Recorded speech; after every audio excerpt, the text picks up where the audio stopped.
Welcome to The Success Face, a YouTube channel dedicated to exploring the ways in which leaders can inspire and drive positive change. In our latest video, we delve into the concept of the power of nice, as explored in the book of the same name by Linda Kaplan-Toller and Robin Koval. We'll be discussing the many benefits of being kind and compassionate in both our personal and professional lives, and how adopting a more empathetic approach can lead to greater success and fulfillment. So join us as we explore the power of kindness and its transformative potential. Your input matters. We would love to hear your thoughts on the video. Please leave a comment with your opinion. Conclusions: a lot of people say that life is a cutthroat, knives-out competition. Myth. This is false. Being nice is often criticized. You don't have to be a punching bag to be nice. The misconception that nice people are losers persists among some.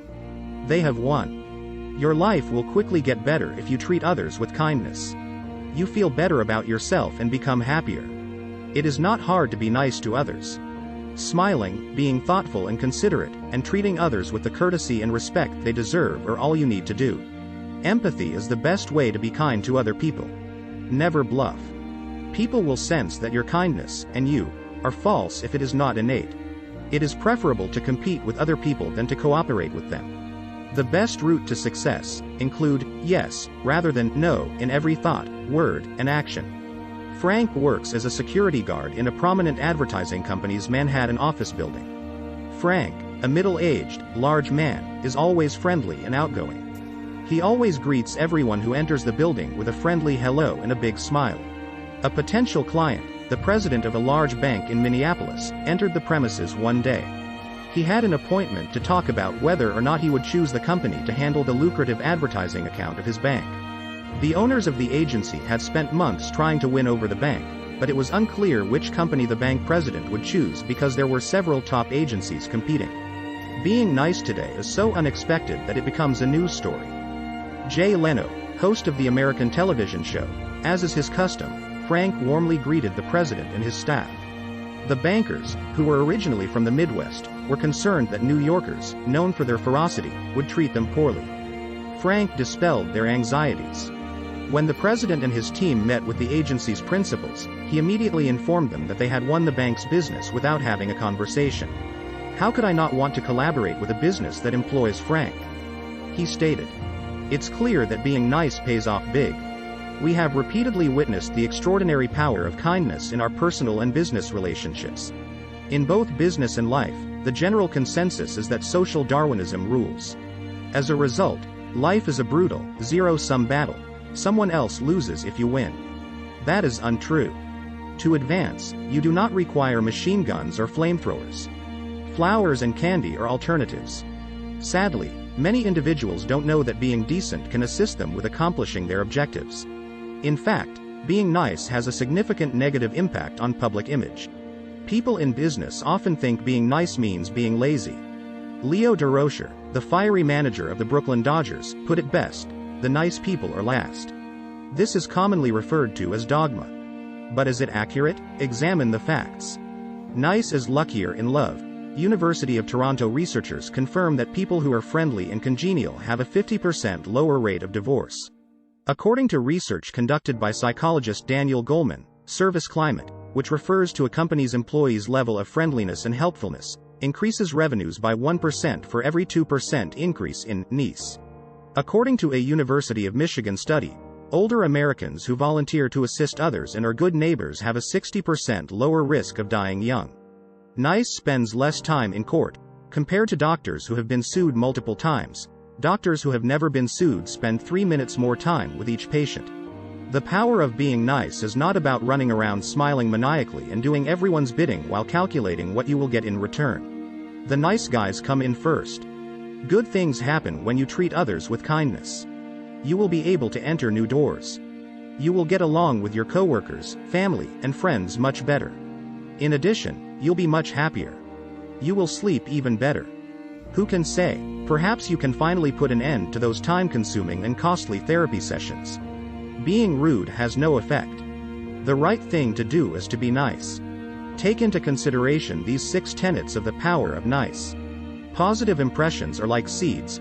Plant some if you want to reap happiness. Brimming with positive energy that attracts people like flowers do. Always treat others with courtesy and respect and simply smile at everyone you meet. This sets off a niceness chain reaction that eventually returns the organism to its primary source of energy, you. When someone briefly enters your life, you cannot predict when you will interact with them in the future.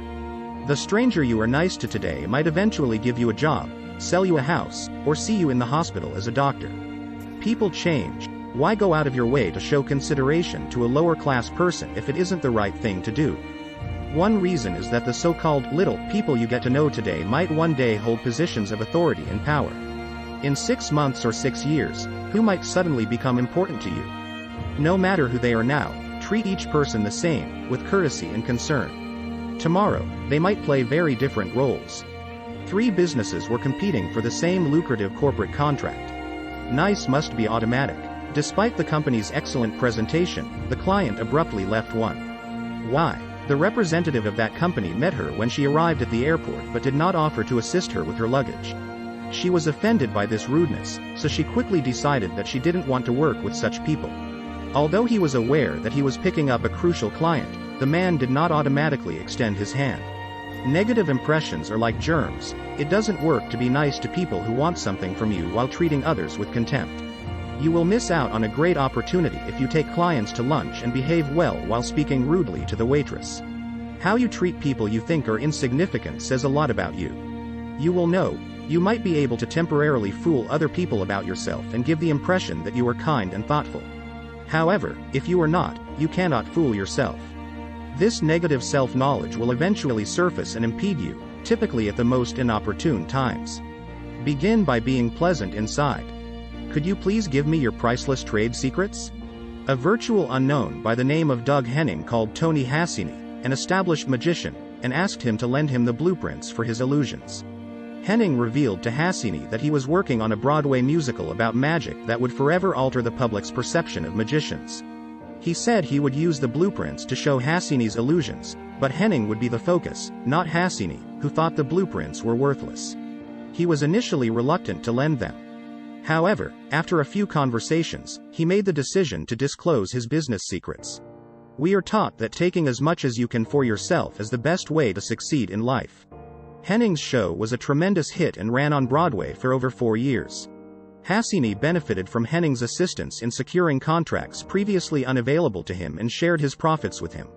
In addition, Henning advocated for the International Magicians Society, a group that was important to Hassini. Henning's first call could have been rejected by Hassini right away. They faced off against each other. Why should he assist this fictitious nobody? However, Hassini made the decision to be helpful and kind. He made significant new profits as a result and attracted more attention than ever before. At the point when you help another person win, you win also.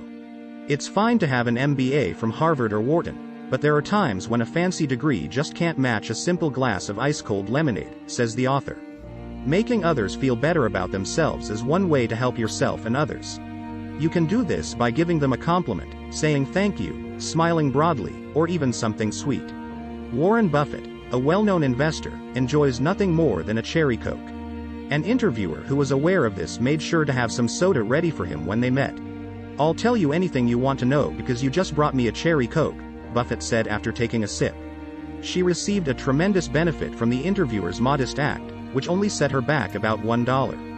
The Prisoner's Dilemma, an experiment titled The Prisoner's Dilemma, was created by psychologists to examine people's willingness or unwillingness to cooperate. The game is played between 2 players and proceeds as follows. 2 similar cards are dealt to each player by a banker, a defect card and a cooperate card. The banker gives each player $300 if they both play the cooperate card. On the off chance that both play the deformity card, the investor fines every player $10. It is evident that the players have a strong incentive to work together. However, if one player chooses to cooperate while the other does not, the banker will fine the cooperator $100 and give the defector $500. Life is not a game of zero sum. When you defect and your opponent cooperates, you will win the game to a greater extent. Therefore, defection makes sense if you only play once. But psychologists have found that when people play multiple games, most of them quickly decide to work together so that everyone can keep winning $300. An insight into life is revealed by The Prisoner's Dilemma. Collaboration with others is smarter than competition. Everyone benefits from this. Recognize the truth about existence. Win-win rather than zero-sum. Consequently, act. Along with everyone else, you will prevail. Don't tell a lies. Kurt Eichenwald tells a story about Lou Pai, the head of Enron's retail division, in his book Conspiracy of Fools. Before the energy Goliath's breakdown, Pai was making a slideshow to Enron president Jeff Skilling, who protested a slide saying that Enron's future benefits will undoubtedly be low because of the organization's high fixed costs. Pai was instructed by Skilling not to show him the slide again. "It is the truth, Jeff," Pai stated. Skilling stated once more that he would never wish to see it again. "It could be current realities," Skilling said. "However, I do not want you to consider it in that manner." At Enron, where leaders preferred to lie about unpleasant facts, the truth was of little importance. See where that has led them. Keep in touch with reality becomes difficult when you lie. You'll lie about more than one thing when you lie about one thing. You soon start lying to yourself as well. This presents a risky, slippery slope. Never explain, defend, or justify. Dr. Ona Robinson. The vast majority spot lies without any problem. According to Paul Ekman, a professor of psychology, every liar exhibits some kind of leakage or expression, which is a sure sign that the person is lying. Humans learn to decipher other people's messages using nonverbal cues, such as body language and tone of voice, from birth. The majority of people are able to tell when someone is lying. Even people with brain damage are affected by this. Oliver Sacks, a neurologist, was walking by his hospital's aphasia ward one day when he noticed that the patients, who have a condition that prevents them from understanding speech, were having a lot of fun watching a politician speak on television. The patients could easily read his body language, even though they couldn't understand what he was saying. He was outright lying, which was obvious to everyone. In fact, they thought he was a clown because it was so obvious and funny to them that they laughed out loud. The truth will come out when you lie. A few more niceties. It pays to be nice. You can really have an impact because every good deed you do has a remarkable multiplier effect. You might improve your health, happiness, wisdom, and even wealth in the process. Sounds good? Just keep in mind these additional perks. Thank you for watching our latest video on The Power of Nice with Linda Kaplan-Toller and Robin Koval. We hope you enjoyed learning about the benefits of being kind and respectful in your personal and professional relationships. Remember, a little bit of kindness can go a long way in making a positive impact on those around you. We'll be back soon with more videos on leadership and personal development, so be sure to subscribe to our channel, The Success Face, and hit the notification bell to stay updated. Thanks again for watching, and we'll see you in the next one.